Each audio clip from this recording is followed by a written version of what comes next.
Te levantas, comes, estudias, trabajas, revisas tu celular, te duermes y repites. Y si no estás viviendo, sino funcionando, te preguntan qué quieres hacer con tu vida, pero nadie te dijo por qué deberías querer algo en primer lugar. Jean-Paul Sartre dijo que estamos condenados a ser libres. Suena raro, ¿condenados? Pero tenía razón. Nadie nos dice exactamente qué hacer con nuestra existencia. No hay instrucciones, solo elecciones y consecuencias. Quizá el verdadero valor no está en tener respuestas, sino en atreverse a vivir con las preguntas abiertas. Y mientras tanto, construir algo con lo que somos. Foucault advirtió que el poder ya no grita, susurra, te vigila sin que lo notes, en la escuela, en el hospital, en las redes sociales.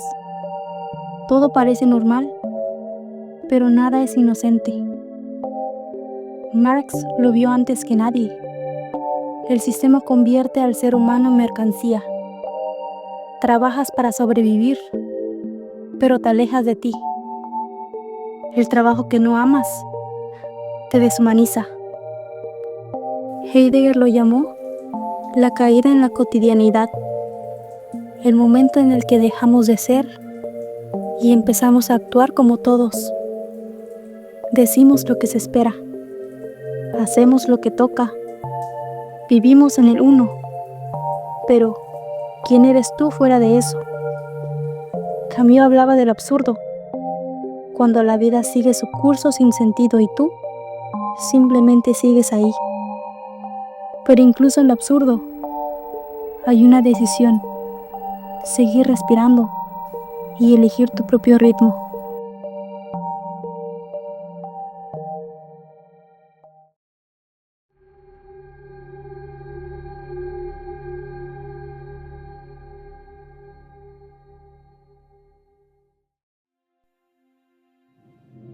Preguntar por el sentido de la vida es filosofar, y aunque nadie tiene una sola respuesta, algunos pensadores lograron ver más allá del ruido. Nietzsche dijo: Dios ha muerto, no porque lo odiara, sino porque creía que ya no creíamos de verdad. El mundo moderno, sin valores absolutos, nos deja solas con nuestra libertad y nuestro vacío, pero también con la posibilidad de convertirnos en lo que realmente somos.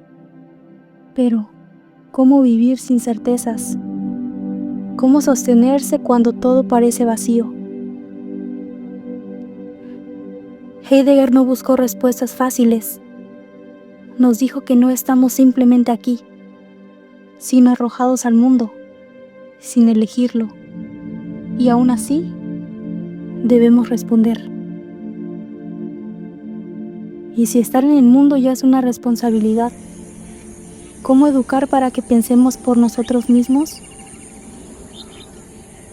Hoyos propuso educar desde la pregunta, no para repetir verdades, sino para construir pensamiento, porque pensar también es un acto de libertad.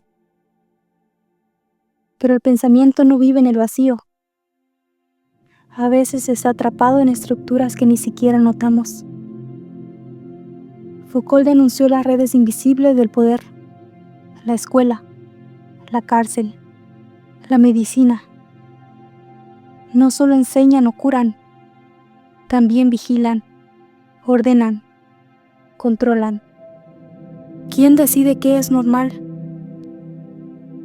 Entre el poder y la duda, algunos buscaron la claridad lógica, pero incluso desde la razón, la incertidumbre seguía viva. Russell creía en la lógica y en el pensamiento claro, pero también valoraba las preguntas sin respuesta, porque en ellas empieza la filosofía. Y si hablar de pensamiento es hablar de origen, tenemos que volver a quien lo puso todo en duda. Descartes dudó de todo, del mundo, de sus sentidos, incluso de su cuerpo.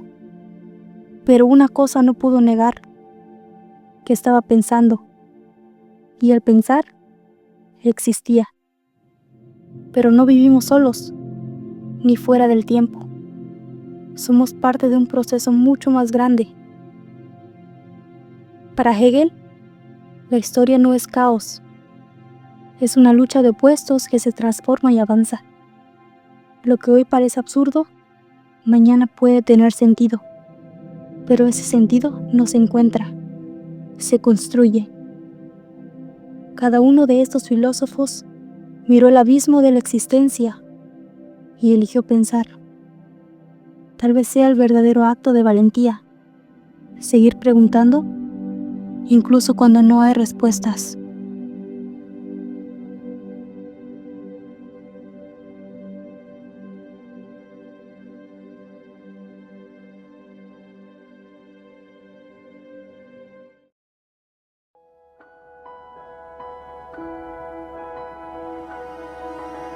Te despiertas a las 6:30 de la mañana para ir a un lugar que no elegiste, a estudiar cosas que no sabes para qué sirven, rodeado de gente que tampoco quiere estar ahí. Bienvenido al sistema escolar, ese bello invento moderno que según Hegel es parte del proceso para llegar al espíritu absoluto. Pero si le preguntas a tu yo de lunes por la mañana, probablemente respondería: prefiero no ser absoluto nada.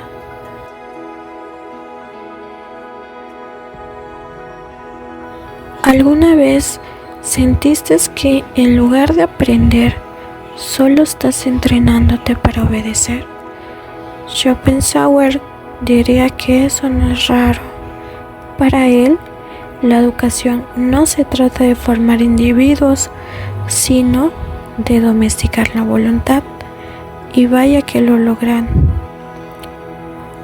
Para cuando llegues a sexto semestre, ya aprendiste a no preguntar, a no cuestionar, a hacer fila y aguantar.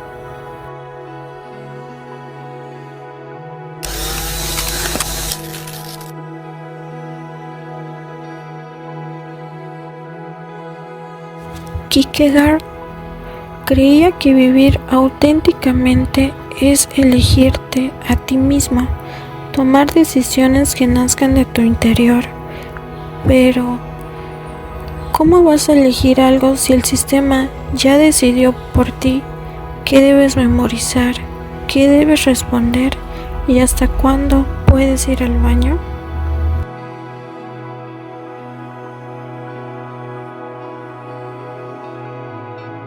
Simone de Beauvoir decía que no se nace mujer, se llega a serlo. Podríamos extenderlo. No se nace robot, se llega a serlo. Y una de las fábricas más eficientes para eso es la escuela. Descartes dijo: pienso, luego existo. Pero en la escuela es más como: repito, luego apruebo. El pensamiento libre incomoda, es disruptivo, y lo disruptivo no entra en el examen. Camus habla del absurdo, ese momento en que todo parece sin sentido, pero igual seguimos. Sí, como cuando haces una maqueta de química a las 3 de la mañana, sabiendo que nadie lo va a ver más de 10 segundos. Entonces, ¿qué hacemos? ¿Renunciamos? ¿Nos escapamos? Tal vez no, pero sí podemos recordar que el sistema no debe definirte, que tu libertad no empieza cuando te gradúas, sino cuando decides pensar por ti.